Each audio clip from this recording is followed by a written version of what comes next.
In this video, we will be demonstrating how to install the D007083 joystick, which has buttons to activate the hydraulic flow. The first step would be to put the boom all the way up, and then put the boom safety lock on. And then you will need to relieve the pressure in the system. To do that, turn the engine off and then push the joystick handles and hydraulic lever in all directions. Then remove the key to prevent an accidental startup. Then drill out the bracket mount holes if they are not already pre-drilled. Mark the first hole at 9.5 inches from this plate and around half an inch from the edge here. And then use the bracket and put it on an angle like this to mark the second hole. Then drill them out with a 1/4 inch drill bit.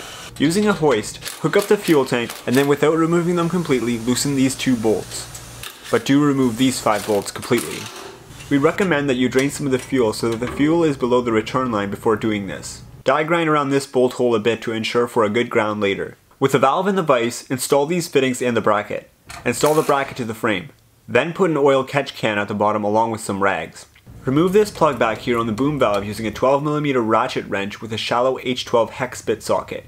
Install this new plug using a 1 1/4 inch shallow socket on a ratchet. And then remove and install the fittings and hoses in accordance with the hose diagram. Mark the hoses that you will need to remove and match up to the right ports again later. You will need an H10 hex bit socket to take these plugs out. Then you're ready to install the joystick. Remove the existing joystick on the right, and then route the new wiring harness through the boot of the old joystick. On some old mini Skidsteer frames, this part of the joystick may interfere with the safety bar, so in that case, it would need to be sanded down.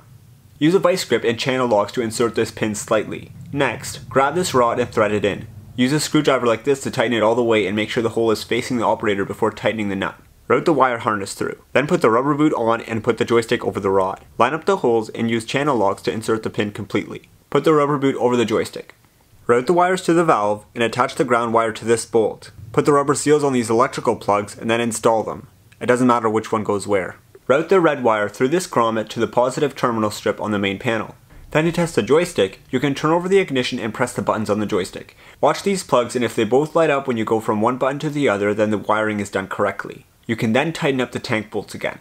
Now if there aren't already pre-drilled holes for this cover, you will need to drill some. Use the cover to mark holes here, and then drill them out using a 1/4 inch drill bit.